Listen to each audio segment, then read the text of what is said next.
Campazzo. Fuck that dude, by the That was perfect timing. Yes, way. fuck that dude. All right, testing something out new. You don't even know this, Ashwin. I'm No. testing out low latency on the stream. So Ooh. right now, I think I'm actually watching it on the iPad. It looks like we're like, see, 1, 2, 3, 4, 5, 6, 7. Okay, we're 7 seconds behind. So that's not so bad. That's not bad. I think yesterday or whenever that was yesterday. Oh my god, our last stream. I think that was like 15 seconds or something crazy. I don't know. It was not good, but Oh, that's fine. either way, we're Well, people here. tuned into it and watched after the fact. So I thank like you, that. fans. This is the year for something to happen. I don't know what it is, but Timberwolves games will happen as regardless of the outcome. They're gonna happen. They will, and you're right. No L. JJ creates. Noel. Noel. Noel. Oh, I like that. Oh, I didn't even think Jalen about. Noel. Yeah, I just Dude. This dude. that Five was level, five head braining. that was 5 head. Wow, nice, Um, JJ. God. That But was a really, really entertaining game. that was entertaining. In the beginning of the game, I was very scared, and I was trying to not go into mega panic mode of like, oh my gosh, this looks just like the Timberwolves every other year, Mm, where we go down really early and we just like continue to just like give up threes, and we go down the other end, we take a quick shot that's a bad shot, and then the other team comes back down, transition three, and it's like, oh my gosh, this is soul crushing. I never want to watch this team again. But then, this is why, and I mean, maybe I'm jumping too deep already, but Patrick Beverly and that unit, when they come in, it sets a tone that we yeah, have not had on a second unit ever. So to have him come in now, Beasley's played really poorly so far this year. that's fine. But He hasn't played basketball in quite a while. he has not. He's been in jail. But him, Beasley, H line. yeah, like I'm blanking. I'm sorry. I'm Okogie, sorry. no, Okogie, keeping like Jaden out there for defensive purposes at times. That second lineup is interesting, and it kind of brought us back into the game. Yeah. But Yeah. Key differences in our bench unit from last year to this year is like, is anyone going to step up last year? And it was considered to be like a Beasley or Noel or someone. Nasri, we're hoping for Nasri. And then we had no idea if like two-way player Jordan McLaughlin's going to play, but he was kind of like an underrated gem for us last year. yeah, But it was such a suspect unit that we were like praying for our starters to be within the second unit. We're doing wholesale hockey line changes, yeah, and I'm okay with it. yeah, me too. I want Finch to do whatever he needs to do to get his team where he wants it to be. Yeah, I, man. I I like like that. if he like, and I obviously I'm kind of hanging on these preseason games a little bit, maybe too much. I care too much about these games because realistically, we should not be caring about the wins and losses. We should be caring about what if we like what we're seeing or we Yeah. dislike what we're seeing. And Yeah. I think the starting lineup was probably something. There's a lot of people on Twitter that are like, okay, we're never gonna see this lineup again because it was so bad. I can't even remember. So it was D'Lo, it was Ant, it Mhm. was Jaden, And Panda, Vando, Cat. Yeah, isn't that the ideal starting five? Like, isn't that the five that we that wanted to start? other than adding, because I think we had kind of all thought, maybe this was just a me thing, but I think I had thought more so that Beasley was going to be ready to come in and he'd play the two, Ant would play the three, and then either Vando or Jaden would play the four, and then Towns obviously the five, something like that. But this was probably one of those lineups that you look at and you're like, yeah, this probably has one of the highest chances of being successful for this team. And it was really bad, you know. Oh, yeah. That's surprising to me. I actually missed the entire first quarter, so you're gonna have to recall that for me, Well, you're maybe in a. lucky because it was awful. It was, I mean, it was really bad. At the end, we like semi salvaged it, but then the second quarter, we really brought it back. But the first quarter it was just rough. Also, I mean, Ant was just like getting. He wasn't really touching the ball that much, and also when he had the ball, there was just no lanes for him. There was no opportunities for him. But funny enough, they had a little cutscene in the game where they were interviewing all the players about Finch and what they thought about him. And Ant later in the game, in that interview, was like, the thing I love about Finch is that he'll always find a spot for you. Like if you're not doing well, he's gonna run a play for you to get you wide open. Whether that's Yeah. he's like that'll get you an open shot, an open layup, something to get you moving. And that might have even happened in between the first and second quarter. And then immediately after that, Ant starts getting some plays. And Ant starts making some plays. Now, Ant still, I don't know what his final score or like stats were tonight. Nothing great. Yeah, but like the first quarter was like, I don't know if I can't even remember a shot attempt that he had in the first quarter. Yeah. But judging from the stats, I think he had one missed three and they had 2 or 3 turnovers. Yeah. But beyond that, then he did perform better. He had a putback dunk. He had a three. There was a little bit of stuff. But overall, he was held down tonight. But it was just interesting to see that kind of timeline of events. But yeah, the first quarter, I mean, just sloppiness. It seemed like Ant, Cat, D'Lo, like just a lot of people, and even Jaden. Jaden just looks out of place. And I tweeted this, and maybe this is just me trying to be like the C&D pod, shout out C&D pod. They were talking about trading Anthony Edwards, which they should be absolutely shamed for. But this is my moment to be like them. And I am just so low on Jaden McDaniels as a player. Oh my God! It's 2 games in the preseason, Cameron. I'm Calm down. I'm not judging it off down. of that. I'm not judging it off the preseason. You are. No. I said this near the end of last year. Okay. Let me clarify. I'm not saying. I feel like I want to interrupt you. You got to stop this shit. Like Towns has multiple personalities, and he's thinking like Jokic is his biggest rival and ever. And mid game, he's like trying to get up and get into space and everything. Meanwhile, like Jokic doesn't give a fuck. Like Jaden McDaniels is not this player that you're going to describe him as. He was actually so key in so many plays in that second half, fourth quarter, I would say. Yeah, but anyway. I mean, back to the video. Back to you. We can go, Jim. Yeah, we can go back. I don't think I heard any Ant facts, although Ant didn't really give us any opportunities for that tonight. But no, but go on Jaden. I'm sorry to interrupt you. I'm just like, I don't know if I'm going to buy this sauce from you, man. Well, I truly am not talking about this season because, like I said, I do, and maybe I am a little bit affected by the preseason. But overall, I mean, I just think that Jaden is somebody that maybe should have been sold high. I think I said this the last episode. Like MCW in Philly. Yeah, I mean, he had more like star, at least what people thought was star potential. But I just don't see. I see Jaden as a great like 7th man on the team, and we could use that. Like we certainly can. But I think there was a point this summer where he was viewed as like a possible, not centerpiece, but like large piece of a team. And I think he's not going to be that, and he's going to disappoint a lot of fans this year. Maybe that's more of my point. He's going to disappoint a lot of fans, whether that's by his fault or not. He could be put in positions where he's just not going to shine, But I don't think that, I think he's going to be a letdown this season. Cool. I think that's fine. I am not impressed with what you just said. I'm sorry. This is our first moment of contention. Yeah. I am so high on him, and it's for all the things that doesn't show up on the stat sheet, and furthermore, all the things that you're not maybe paying attention to when you watch the game. This is true. And it's like the ball hawking that we do as fans. We watch the ball go in, we watch the ball go out, we watch the player rebound and block.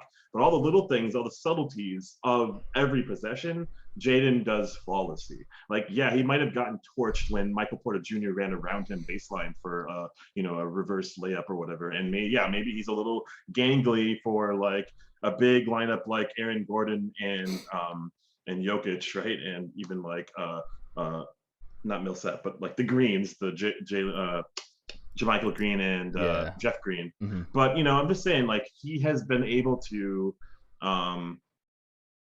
survive this far without really having much of an option to create for himself on offense. He's been relegated to defensive, like uh, stopgapper, and he has no pressure on him offensively. And we need more players like that in the NBA. We need more players that on our team. So just so then the Ant, the D'Lo, and the Cats get fed. True. So he's doing his job. He's doing his job selflessly, and he's not screaming for more touches. So often there's a composure issue when the ball goes into the rookie's hands. They're like, I don't know what to do. I got to make the thing for me. So then the coaches think I'm really good, right? He makes the right play 100% of the time. Cat would have had 10 more turnovers if Jaden wasn't in the game. I'll say that much. Okay. Well, one thing I was going to say in kind of agreement with you, and something that if anybody's rewatching this, or by the way, shout out Cat or Cass got next. I thought that was Cat got next. I think it is on Twitter. Shout out. Welcome to the stream, by the way. Welcome, man. But anybody that's watching this now or watching this back, one thing you should know about me and Ashwin, Ashwin was doing a very good job of describing it. I am somebody that watches basketball at a very, like, I don't know what the right word, I don't know if top level or, but like not very deep level of watching the game. Ashwin does see everything, and he kind of speaks like a different language to me. Yes, you do. And you understand plays, you understand schemes. I am much more of like I am watching the game, I am watching buckets, I am watching movement, but the understanding isn't fully there for me. So that should be notated. That's my little asterisk for my statement. Any statement I make, realistically. But that is one thing to note. Yeah, if you watch just the person who has the ball and the person who's defending the ball, the person who's rebounding, you're going to get a great, obvious summary of the game, that like the storyline of everything. But like, I would encourage you and almost like test you, like next time, try to watch the person who you think the person's going to pass it to. So like Ant has the ball. Who do you think he's going to pass it to? Watch that person. And then like Ant's obviously going to do something remarkable, like 5 times a game. But like just watch the D'Lo thing. Like when he passes it to D'Lo and D'Lo makes that 3, or like when D'Lo passes to Ant and Ant makes that 3. Like there's so much nuance in every possession. I would urge you to kind of just like expand like 5% and like watch one player every now and then. Like anytime you want to get up to go to get a drink or something, like before you do that, watch one possession of someone doing something that's not on the ball. That'll help kind of like at least like ascend maybe, or like kind of grow your thinking of like how plays are developing. I want to say first off, what an entertaining game. Whole way through, I watched from second quarter on. So that first quarter must have been a dud. I want to hear your thoughts on like what was going wrong and who do you think were the culprits, and was Finch kind of managing the game right? It's just preseason, as everyone's saying up here, but it's telling a good story for what probably was going to be a very I wouldn't say frustrating experience. Like there were the seasons for us that were very frustrating with like Rick Allman and the 40 and 42 close games. We lost every fucking game, and like Tibbs barking every possession was very frustrating to watch. Like what in your mind was frustrating, and what did you want to have change, and are we going to see this kind of repeat itself throughout the season from that first quarter stint? Orange ball didn't go in the hoop. No, I'm kidding. No. Here's the thing that happened in the first 8 or 9 minutes of the game. Effort was not there from 4 out of 5 players. Vando was the only one trying, and Vando really is only effective on one end of the court. So we were struggling. I mean, we were down, I think 6 to like 18 at a point or something like that. Maybe even 6 to 20. I can't remember. But it was just very reminiscent of old games. And to your question on whether I think this is going to happen in the future, I have no reason to believe that it will not continue. I mean, this is what's happened kind of every other season. So right now, I struggle to see past us, coming out sluggish at times. Now, where things I think get affected by, like the whole team gets affected by, is when D'Lo starts to take some questionable shots. D'Lo wants to get in his mode of like, absolute dagger threes, and he does this throughout the game. And maybe he didn't do a ton in the first quarter, but I think a lot of D'Lo's play, I've said this last year, I've said this many times, D'Lo, you either love him or you hate him, because he can either greatly affect your game like to a positive, because when he's on, you're likely going to be up by quite a few points. Like our first preseason game, we were up by 20 at the half, and he had like 19. When he's hot, the team's hot because he's taking bad shots most of the time. But if they're going in, it's an absolute soul crusher for the other team. So that's one thing. Another thing, I mean, Denver's just a pretty solid team overall. I thought they gave us way too. I mean, obviously we won the game, but that maybe this is more than just the first quarter, but they gave too many opportunities for us to kind of come back. I mean, and I know I'm expanding beyond the first quarter, but Yeah, that's fine. They just kept giving us opportunities to come back, and we'd kind of come back. We'd even maybe take a lead, and then we'd go back down by 10, and then we'd come back, take a lead, go back down by 10. So I don't think we necessarily played well enough. I mean, our last squad that we had out there played hard, and Noel was obviously special. But I think this was a little bit more of Denver losing this game, and also keeping Bol out there for forever. And Bol was like trying to like cat it up for a little while, where he's just trying to like be the man and like trying all these like moves, and like it's like, oh man, this is just like this is preseason. Like clearly this is preseason. They're just trying to get him some run, see what happens if they give him extended amount of time. But yeah, overall the first quarter, if I had to say one thing, it was just effort in the beginning. Okay, so here's a couple of lineup ideas or suggestions that people have maybe thrown out in Twitter sphere, or just like have kind of talked about, and that's putting Beverly in the starting lineup, or that's putting Okogie in the starting lineup. Okogie has kind of sold me long term in his role on our team. Obviously, if he's making shots, it's cool. I think he was a little hesitant tonight. But Okogie in the starting lineup brings a lot of energy and effort, regardless. Vando in the starting lineup brings a lot of energy and effort in a lot of circumstances. Yeah, I think he had some Butterfingers tonight, but that's whatever. We paid that man for Butterfingers. And also Beverly. So Beverly is like high energy, in your face, will guard the guard who's going to score on us. And it also probably alleviates pressure off Ant to guard someone else, right? Not the person who was torching us. I don't even know who was torching us in the first half, but apparently Highland or something. Bones. Yeah, so I'm saying this because maybe it is, Finch's way to explore and experiment. And this lineup, who I think this lineup itself looked like the strongest five that we could put out there because it's a nice balance, might be, there's some holes. And against teams like Denver, there might be some holes. So, yeah, I worry so much when Ant doesn't have the ball. And I saw the first quarter stats, and I saw very little from Ant, meaning 1 shot, 2 turnovers, and he probably didn't have the ball in his hands a lot. It probably was a lot of Cat and D'Lo. So I worry about that long term, but short term, the effort wasn't there. And maybe when Ant doesn't get anything going offensively, he's a little bit of a reluctant defender and wants to maybe, be more aggressive. That's my first quarter take without seeing the game. Second quarter, that unit that you were talking about with like a wholesale hockey lineup change.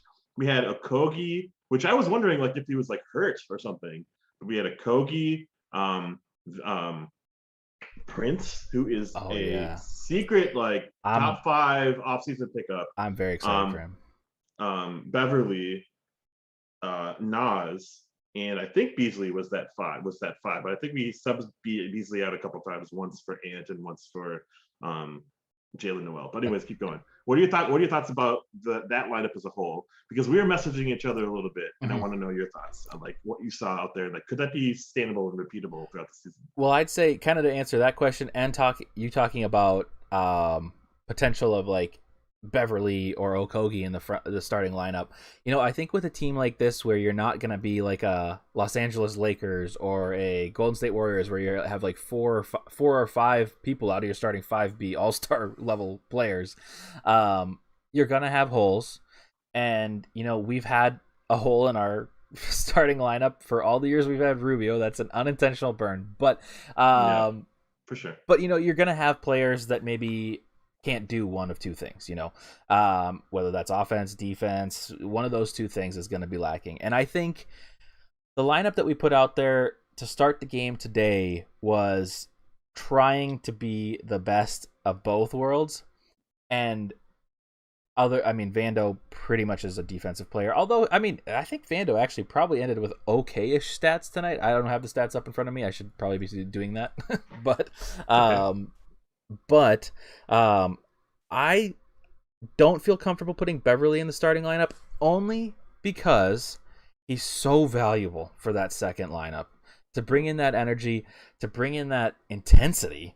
Usually you put your second lineup in and it's like a lot of shooters and you're just trying to like score a little bit while the starters are out kind of deal. And to have him out there and be intense on defense and be a 3-point option, to me is too valuable to put him in the starting lineup. However, I don't necessarily mind putting Okogie out there with the starting lineup. Okogie has a little bit more like girth to him, so he's a bigger body than Vanderbilt. He's a bigger body than McDaniels. So he gives us a little bit of that. I don't want to say PJ Tucker because he could be like PJ Tucker. You're not far off. But like, if he could shoot like PJ Tucker did at a point in his career, that's the Josh Okogie we need. So cool. I'm down for Josh Okogie to be in the starting lineup because I think he's been there, and if he can be a better shooter this year, I'm down for that. And I guess that's kind of my thoughts on the starting lineup, second lineup situation, because I just like Beverly coming out there in a second. It was just cool. I think that's why we won the game tonight. Cool. Yeah, I agree that it was a huge turning point where I tuned in, we were down 15 or something, and then like Beverly quieted the crowd. Like their energy is infectious, and it almost needs to start earlier in the game than a full wholesale lineup change, right? Where we're down big, we need some energy to hype us back into the game. I like the idea of them kind of, the way I said it was, so much of our second lineups were just like finding a player to run and get the hot hand. And it was like the Derrick Roses and the Jamal Crawfords and Zach LaVine's to an extent. And finding that hot hand. And we've never really had this like unit to contain or sustain a lead, right? So like if we had a lead, we can like sustain it with a unit like this. And if we're behind, well, we're not going to really hurt ourselves because we're so defensively aggressive with this type of lineup, right? So we're going to keep that deficit about where it is. And with the addition of Prince, who's knocking down threes, who's knocking down those, at the top of the key type of things, and Beverly, he had 3 here or there. Kogi with those like rebounds and putbacks. We're going to creep up into those like high deficits that our starters might fall themselves into. And I just don't want that to be repeatable. But at the same time, we have like a recipe to kind of combat that now. And we saw that this game. And like it's a preseason game, but like I feel like, we don't have the layman's out there early. We don't have like the random like Lazar Hayward or like oh my god, Marcus Georges Hunt out there, right? We have like actual capable players and vets, and I like that. So, and I think the fact that J-Mac is an actual player for us now, not the two-way, is really helping us. I think he's going to be a super underrated player for our team this year. And I think the second lineup with like maybe a splash of Bolmaro could really be awesome. Like we'll get to Bolmaro in the fourth quarter and overtime, but if we were to like throw in a Kogi in the starting lineup, so it's a Kogi and Vando probably, or Kogi and Jaden. I would hope it's still Kogi and Vando. And then in the second lineup, we like start to like pull Bolmaro into the fold. Like Jaden or Vando is the odd man out, like as you're saying, Jaden might be kind of a little bit down on his luck here, the lineup situation. But I thought the second half or the second quarter was really funny because we saw like this emergence of this playoff rivalry that is or isn't there with Kat and Jokic. I'm so glad. I was just about to ask you about that. Go ahead. No, just like it was kind of fun to watch and witness and being like, this game doesn't matter. Why are you getting so pesky about it? But it was so funny. Oh man. I've heard people say, I've heard John Krasinski say this, I've heard Jim Peterson say this. There's apparently some like history between the two of them. I'm not exactly sure what that history is other than just playing against each other and like, being physical. But other than that, I don't know if there's like more history that I don't know of. But yeah, that was fun to watch. Unexpected for a preseason game, but also not unexpected for Cat, because this is like Cat's. He gets so into these center battles. Whenever we're going against Jokic, whenever we're going against who else is there? Obviously Hassan Embiid. Whiteside. Hassan, yeah, right. But also like Rudy Gobert. You know, these people that are considered like top 5 centers. He shows up, and sometimes that's for good, sometimes that's for bad. And tonight, you know, I think it's over the last. I feel like I can't remember a game where Jokic clearly was like dominating Towns. Towns like really performs well against them defensively lately. He was really stopping him. He even blocked a shot from him at a point. But yeah, I mean, Towns looked great against Jokic tonight, so I'm all for that. But you know, I do think that Towns needs to be a little bit more. What's the word? Like grounded, or you know, Grounded. He needs to like calm down a little bit, or be a little bit smarter with his aggression. You know, I think Jokic gets away with an unbelievable amount of contact, and Mike Malone argues for him to get every bit of that contact not be a foul, and it drives me insane.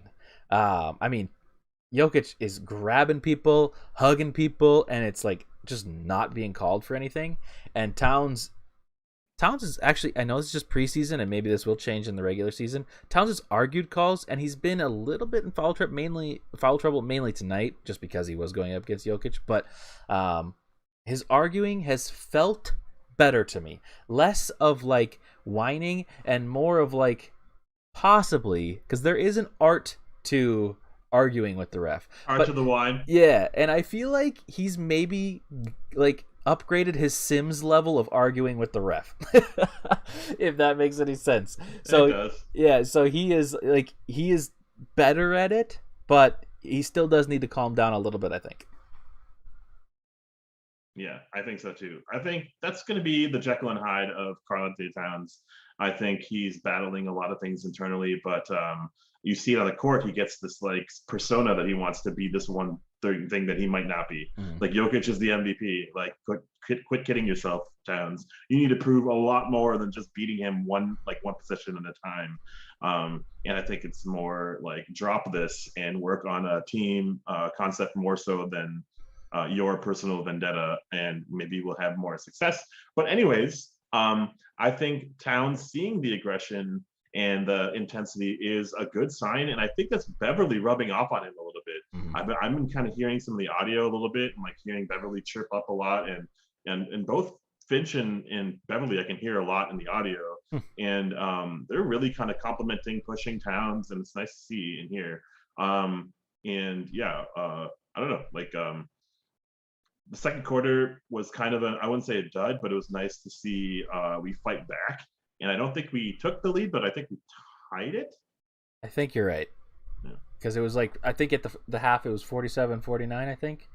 But well, so yeah, I think maybe we took a lead, but it wasn't. If we did, it wasn't that substantial. No, but it did. It was the quarter that brought us back into the game and kind of kept us there. You know, in the NBA, if you stay within 10 points, as long as there's not 10, or as long as there's not only a minute left, you have a chance at winning. So, so we kind of, after the first quarter, we kept the game close enough to the point where we could come back. But actually, we had like a 7-point lead. We had a cat moment where he had a 20-foot step back jump shot, and we had like a Jordan McLaughlin getting a 3, and with the D'Lo pass. I love that moment there. It was great. But yeah, then we ended the quarter pretty poorly, and that's okay. We had that awesome putback from Ant, and an awesome pass from D'Lo to Ant for a 3, and then that weird like between the legs pass from Cat to D'Lo for a 3. Those are some really good like takeaways from a half that we were lacking energy in, that we can still come back and kind of like, you know,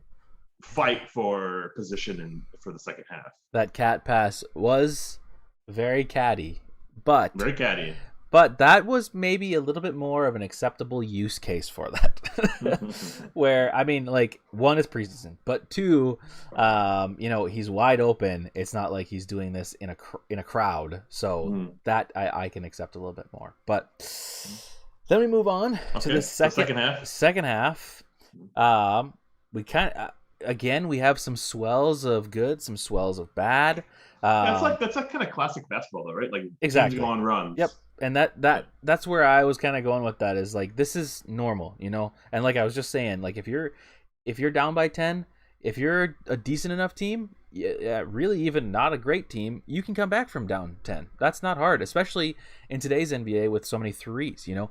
All you got to do, like there was a prime example. We were down by I think exactly 10 and we had D'Lo, that play that you were just talking about. D'Lo hits a three, we get a stop, come back down, Towns between the legs to D'Lo three, boom, 4-point game. You know, just like that. And that's why, and that's another example of where D'Lo can be a huge addition to your team.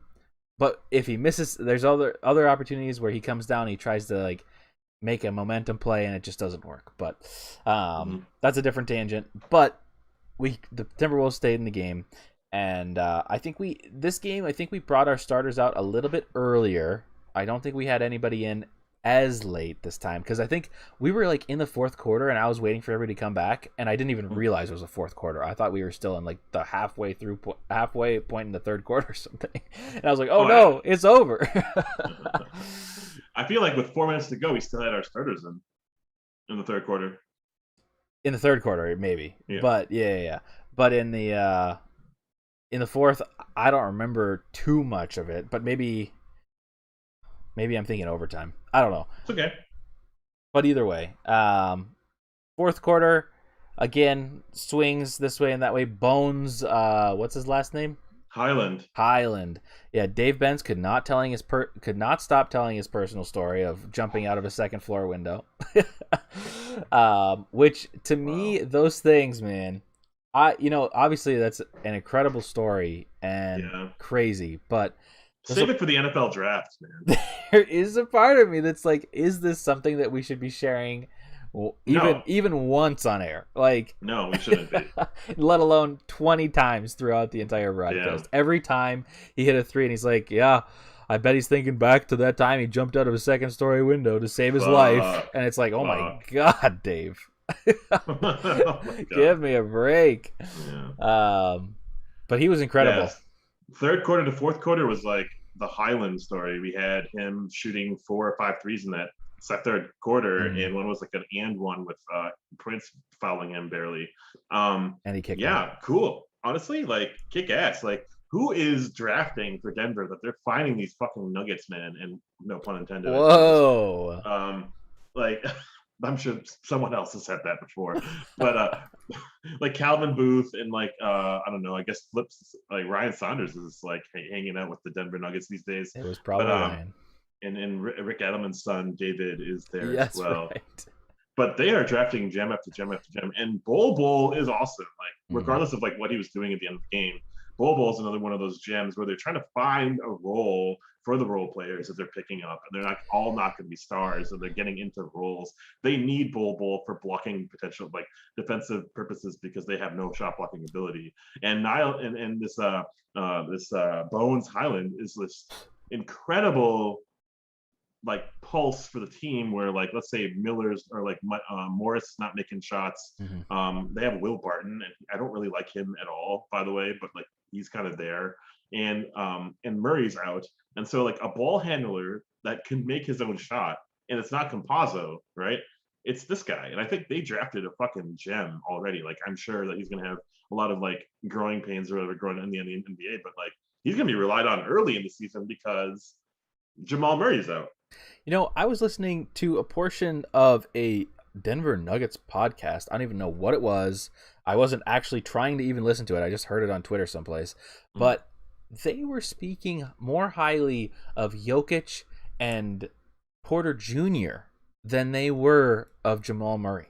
Is that like, I don't know, maybe I assume that if there's any Denver fans that end up watching this back, please tell me if that is the case, because in my mind, maybe this is just the Minnesota me, but it's like, I mean, to me it seems very clear that it's Jokic and Murray, not Jokic and Porter. I understand that Porter is he hit some absolutely nutso shots tonight, but you know, And I've been a believer in him even before he was drafted. I thought he's probably the only person that I've ever accurately said was going to be good before the draft, and actually has turned Yeah, out to he be looked okay. like a player before he even stepped on the court He for did. sure. Yeah. And he came from Washington, right? Like Matisse Thybulle, Isaiah Did Stewart, he? Jalen Noel, DeJounte Murray, Jaden McDaniels, Marquise That's Chris, true. Yeah, did you say Jalen Fultz. Noel? Yeah, I think I Yeah. might have. Fultz even. Yeah. Big players from Washington. I That's didn't know pretty he was cool. from Washington. Well, I don't think he went to school here, but he Oh, he's like went to from. LSU, I think, or something. Okay. But he's from here. Yeah. Okay. Yeah, I mean, but yeah, it's crazy to think that this team is as stacked as it is, and Jamal Murray's not even playing, which is a little bit of a concern for a team like the Timberwolves. But Mm. you know, you've said this on the last episode. The Timberwolves are going to have many opportunities to get themselves in because there's lots of teams right now that have a lot of question marks, and we could easily kind of slip our way into a play-in or even playoff seed. But anyways, I don't have too much else to share about the third and fourth quarter, but then, well, I guess the end of the fourth quarter is where things got a little bit interesting. So we get to the point where Jalen Noel kind of takes over the game. Mm. And, I kind of talked about this a little bit on Twitter, but, Jalen has done this. He has done this in G League. He has done this in Summer League, where he performs at a high level and even clutch level, but then he comes in to the regular season on the real Timberwolves squad, and it's just not there. Mm. Um, if we can see a Jalen Noel that performs like he did tonight, that is severely needed for our second lineup, especially if Beasley is going to struggle, which he may all season. That's very possible. He's our contingency for Beasley, right? Like we might Yes. be moving Beasley. We might be moving Beasley and Jaden. Like he's our contingency, obviously. And I like to see this out of him and let the third stringers and fourth stringers. Like I'm glad that he's taking and kicking ass. And I'm also glad that he's willing to step up and be that man, right? Like when we were having a really hard time finding any form of offense, coming through Jalen Noel seemed like pretty applicable for that. I would say leading into the overtime, the 5 minutes or whatever before the end of the regular season or end of the regular end of the game regular end of the regulation. There it is. It's good. We had Jake Lehman, Bomaro, Vando to close up the game, and then we had J Mac, Baby Mac, and Jalen Noel. So I was really worried about our offense, and we just got splash points from like McLaughlin and Noel and Layman. But then, yeah, Noel just finished the game for us and on a high. It was pretty cool. Seeing that dunk, that was really dumb, but also kind of awesome to like have that dunk go into overtime. Pretty cool. Yes. Into overtime, we struggled for a good like 5 minutes, like 3 minutes to get anything on the board, anything going. Yep. But like, regardless of how we were trying, Bolmaro looked like an absolute stud out there. I don't know if you were watching anything about him or not, but like, he looks like he's ready for the NBA. He was ball hawking, he was guarding the perimeter, and we didn't really see anything more from that of Bones Highland since regulation, right? Yeah. Yep. And he was guarding him for the most part. We put in Nathan Knight in, and we put in that McKinley Wright. Yep. And they were kind of duds this game, and that's okay because it's like, what are they supposed to do in this kind of situation? Yeah, they were thrown in overtime for their first playing minutes, which was like, what the hell? Yeah, but it was really fun to see Campazzo getting bullied out of position by Balmaro. Balmaro stopping the drives of the PJ Doziers and the Highlands and whoever else they threw in there, Marcus Howard or something. I thought it was really cool to see that. And then he had that weird possession offensively where he had this like pull up at the free throw line shot and it went in. And it was just like, this guy fits in any situation that we're looking at, like fitting him in. And I'm really happy about what I saw from him tonight. I don't know what you saw from him, if anything, but we were struggling to have like a small identity in that overtime. and there was like a dunk by Lehman, and then there was like a shot I think by Momaro, and then we were like, okay, now we're at least able to score in Mhm. this overtime period. Let's like calm down, and then because we were getting like owned by Kunkar or whatever his name was, and so I was thinking like, okay, so who's going to step up if Noel's not able to like make his shots in this overtime? Who's going to come in? And I was actually hoping that was going to be Balmaro. Mhm. All right, so I'm stopped talking here. What do Well, you see out of the last couple minutes here in overtime? yeah, I saw a very fresh-legged McKinley Wright and Nathan Knight come in. Now Nathan Knight did come in, and I don't know if this was right off the bat, but he came in and I felt like his first possession in, he blocked a shot. And I think he had two, maybe three blocks in the overtime period, which is like insane. He was, as Dave and Jim were kind of pointing out, he was just smacking him out of bounds when he easily could have just held on to him. But, those things are a little tricky to me because I think refs see you grab a ball like that and they think that it's goaltending. Yeah. Even if it's completely not, So I think that's a little tricky to judge. But he was getting blocks. He was being physical. But yeah, I mean, there's not much that you can expect out of those two players coming in. Not to mention, I mean, these players are not. I mean, I guess Nathan Knight has been an NBA player, but McKinley Wright is still fresh, Like he is, although he looked really good in the first game defensively, he was like interesting to see defensively, I should say. Yeah, those two, I have a hard time judging them, and if we were doing our tier list, I would say we could not rate them. But I had a question for you.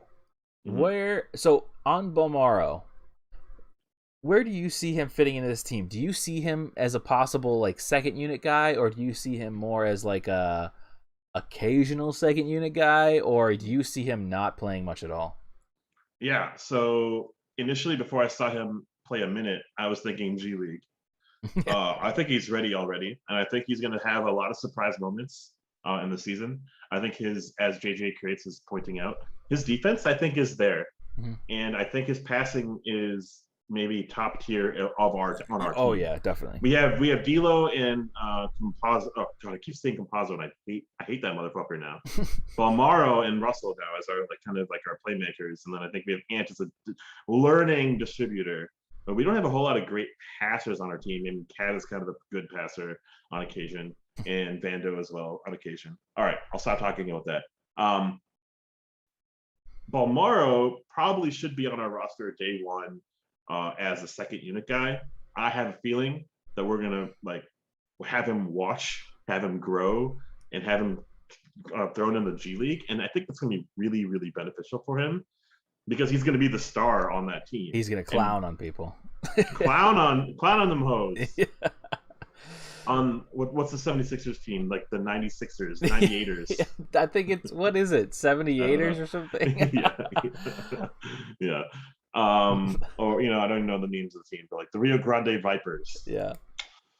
Okay. Anyways, he's gonna go wild though if he goes. I think his shot is a little suspect. It's not where I thought it was going to be, but his playmaking, his passing, and his defense was miles beyond what I thought I was going to get out of him. I thought it was going to be more of a Rudy Fernandez than like a ball hawking defender at the perimeter. We need that in our team, and I'm happy that we have him. And long term, I hope we kind of groom him into like a second playmaking forward off the wing off the bench. Yeah, I definitely see him as a role player coming off the bench, but maybe early onset of the season, he's gonna be watching and potentially being thrown in the G League. All I expect out of him is a mixture of Ricky Rubio and Peja Stojakovic. And that means I want crazy passing and crazy threes. That's all I want. That's all. Just a small wish list. But no, I think I see him in kind of that lower second unit. I think you're right about the defense, and I totally agree about the passing. I mean, he is somebody that we really don't have. I guess you're right, other than Cat, because D'Lo's not that passer. Beverly's not really that much of an offensive, like, he's not like a passing guard. I don't like him distributing very well. Yeah, no, I like him on the court, but I don't necessarily like him doing that, which maybe this is going back to like the first half and different lineup combinations, but and this brings on a whole other topic, but I'll make it short. So, I like the idea, and we've said this before, of Ant being a ball handler. Now, he's given me kind of vibes this preseason that I'm not as excited to see him as a ball handler. I still want that to happen, but he has just been not as aggressive as I want him to be as the ball handler. And it seems like he maybe reserves that for more of like late game situations. And in the first half, he's playing a lot more like half court, dribble up slow. Even if the Timberwolves have the numbers, he kind of like slowly dribbles up the court just to kind of keep things like calm. And maybe he has to do that right now just because the game's moving so fast for him. But, having Beverly on the floor with her, I like that possibility because I think then you've got, especially with Ant's defense does look better, by the way. And I think all these things that Chris Finch is saying, all the Timberwolves writers are saying about Ant looking better on defense, I don't think they're kidding. I think he actually is one of the Timberwolves' better defenders now, all of a sudden, which is insane. Which is insane because I actually thought he was going to be James Harden-esque level of usage coming into the season. Mm-hmm. I think it was because of necessity that he had that spark in the second half of the offseason, or the second half of the season last year, because we were so down and out with players that we had someone that needed to have the ball in his hands. Is he going to be okay with like 10, 12 shots a game? I'm not sure, but I really need to see more offensively from him and take charge assertively from like get the ball out of D'Lo's hands or something. But isn't that like the craziest development of all of what we had to deal with this offseason is like Ant is a capable defender. I thought that we were going to have turnstile after turnstile after turnstile, and then the Beverly was like, oh, maybe for 10 minutes a game we're not going to have a turnstile on defense, and then apparently we're okay. Because I was coming into the season with Ant, Beasley, and D'Lo on our wings, being like, who's stopping him? It's not Cat. I was kind of like, all right, all offense, let's go Portland mode. Yeah. And apparently, Ant grew, Jaden grew, and Ant is bulkier and has amazing instincts defensively. So, and he's a great bowler. He's a great baseball player. He can make eggs with cheese, apparently. Did you see that? I did. That was so good. And he's like, what is Thirsty? Because Thirsty's gonna be trending for this team. Yes. What is Thirsty? Incoming merch. I don't know what it is, but incoming merch. We're figuring something out. But we got to figure out what that is. But so that was a fun preseason game. We play again on Monday. Is that right? Let me see here. I believe so. Yeah, we play Monday against the Clippers. Oh God, at 9:30. What are we talking about? You won't. 9:30. Also 7:30 for me. Yeah, that's kind of wild. So maybe we won't do a game after that game, and we'll do. But we're playing the Lake Clippers, huh? Who was our last preseason team? The Nets. Holy shit! Denver Clippers, Nets. The strength of schedule, man. They hate us. Strength of schedule. But then. Wow, that's a lot of road tripping. That is, 3 away games. We only had 1 home preseason game. But we start the season off 4 out of 5 at home. So. And we start off against Houston. Correct. So, and I'll be there. I'm happy for that. You're there for the game. Free tickets from Mark Laurie and Alex Rodriguez. Holy shit! Just because I'm built from day one, host. That's the only reason. Oh my god, man! No, it's because I went to that. What is it? The Summer League Invitational, or not Summer League? It was like some scrimmage thing that they did, which was interesting. That's where I got to see Isaiah Miller.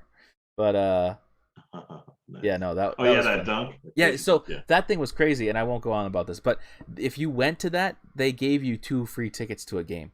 And cool. It was like, so good. What? I'm like, okay, that's amazing value. Sweet. Yeah, so I ended up getting. I don't know how this worked out. I thought it was going to be 2 games, but instead I have 4 tickets for 1 game.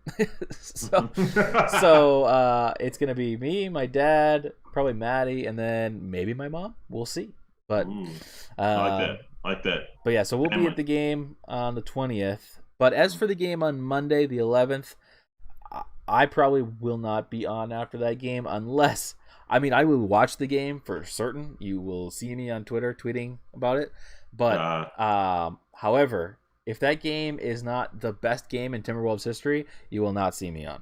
Yeah, right. But then we'll likely be on after the Brooklyn Nets game on Thursday.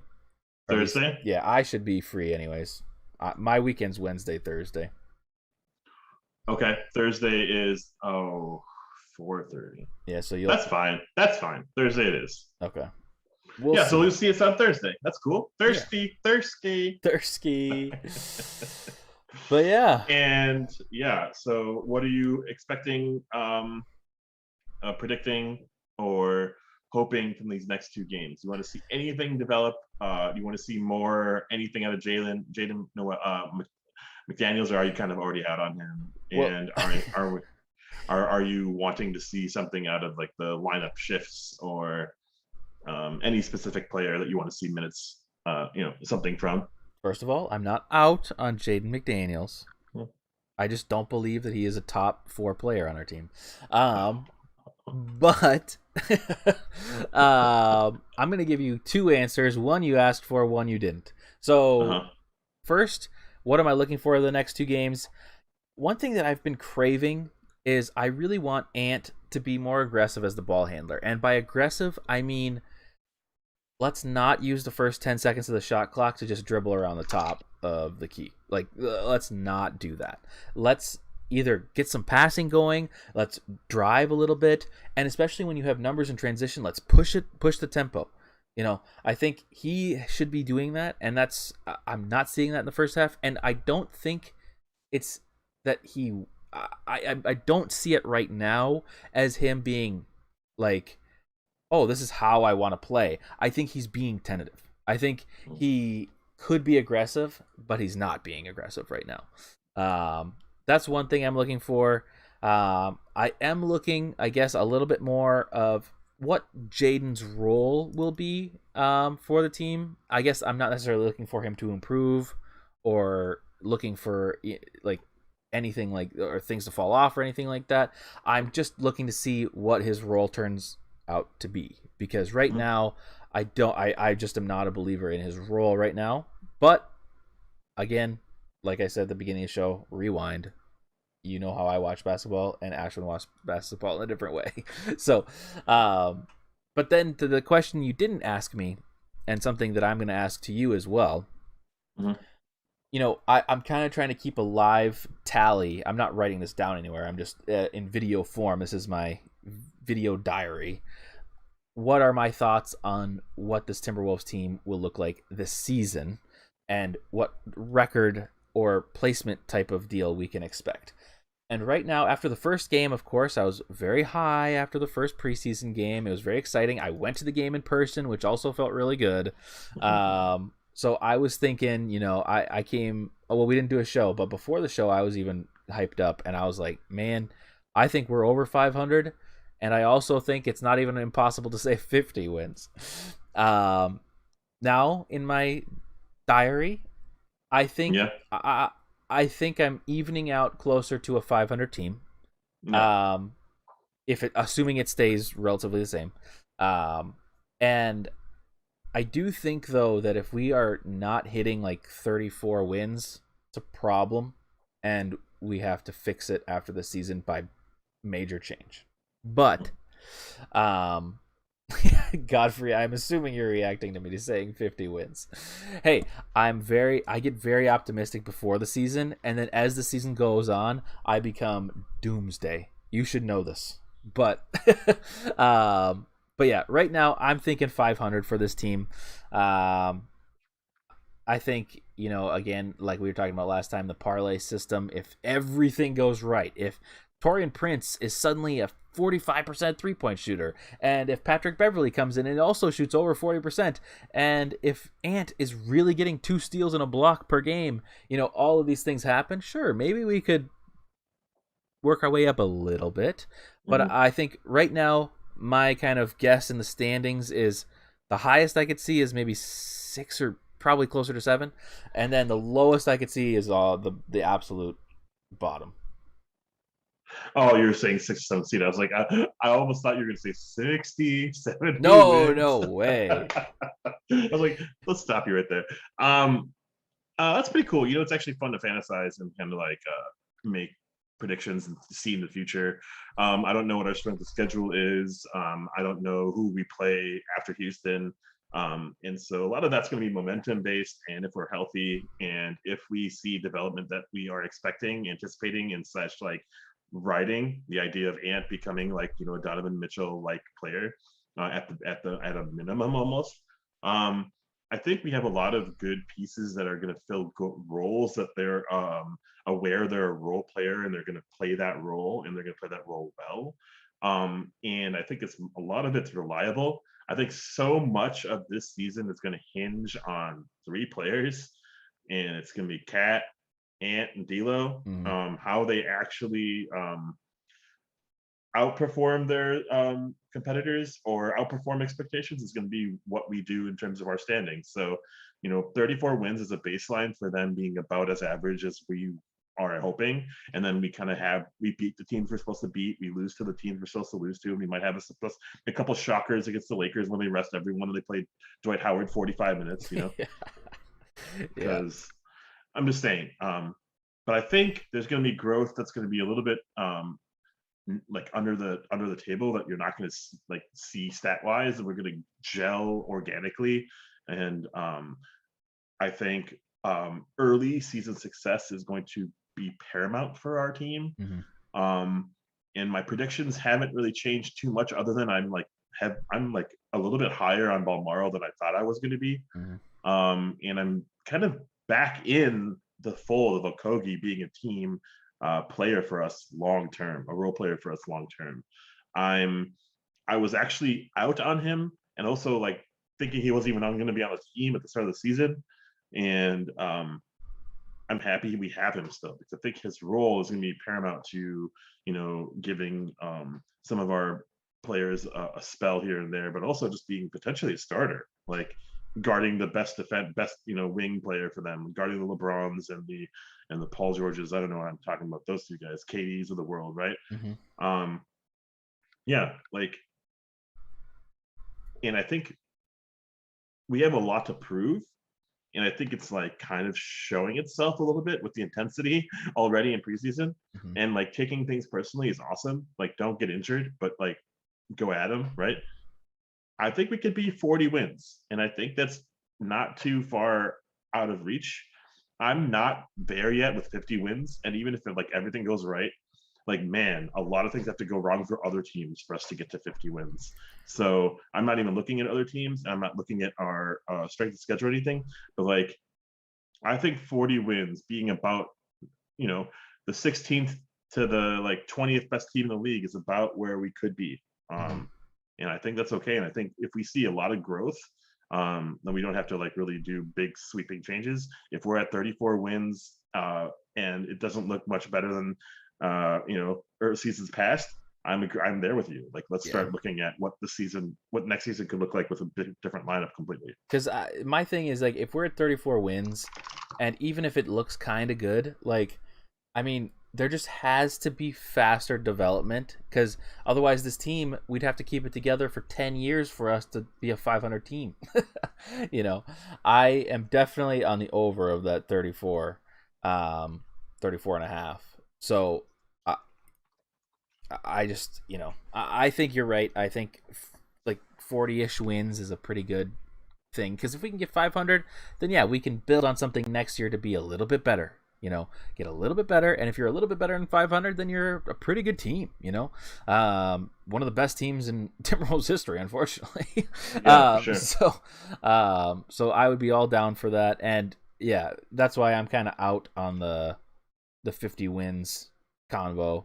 Is so many things would have to go wrong for the other teams, and so many things would have to go right for the Timberwolves, that my preseason high is gone.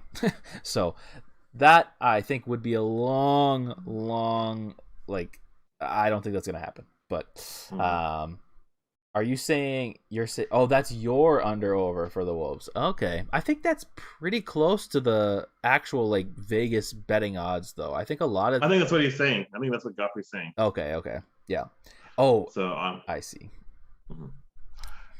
Yeah, I want to see for the rest of the preseason, more Bolmaro and Isaiah Miller sighting, more Nathan Knight and Akogi. Like, I don't know why I'm pairing them together, but like just more hustle and effort from players that we're not going to see maybe a lot of in the regular season. Mm-hmm. And then just health. Like, just don't worry about the next few games. Yep. It'd be awesome to win out.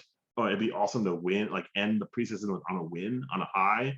But it's not necessarily, we've seen enough out of our starters to like have a lot of question marks that are not going to get resolved in the next 2 preseason games to like, let's just like keep them healthy, keep them in game, like get them prepared for in-game situations, but like not over stress them. And then like maybe only play them 10, 15 minutes a game. So like just a quarter, here or there, just keep them healthy and fresh and ready for the regular season.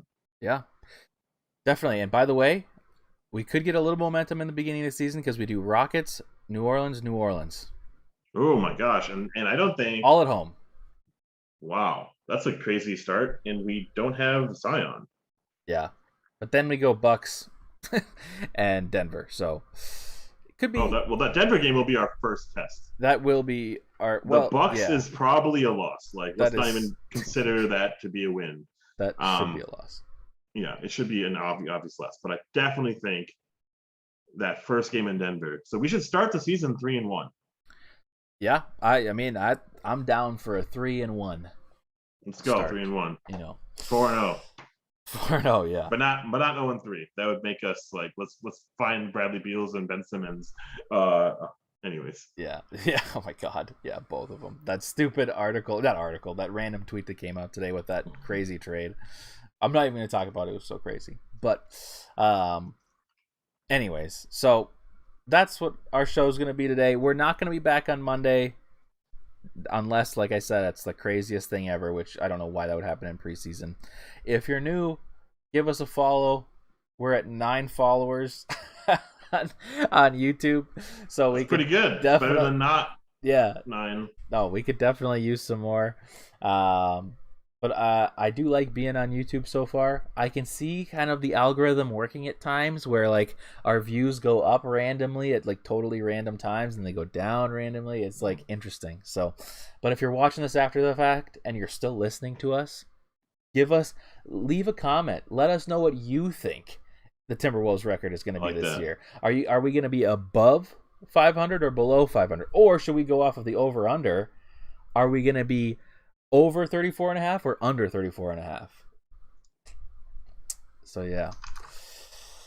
But yeah, it says 10 on mine. Oh, we have 10 subscribers now. I'm down. Double digits. Anyways. It's midnight. It is. It's time to stop thinking about the Timberwolves, but maybe listen to post-game shit, rewatch the game, let's go on the highlights, and have yourself a great night. Let's do it. Mm-hmm. I like all of those things. And I'm going to go straight to bed after this. Well, I hope you have a great tomorrow, and I'll talk to you soon. Talk to you all soon. Yes, we will see everybody shortly. My situation will change, hopefully. I'm going to have something like not white in the back. And I might try to get rid of the crap in the background of mine, but we'll see.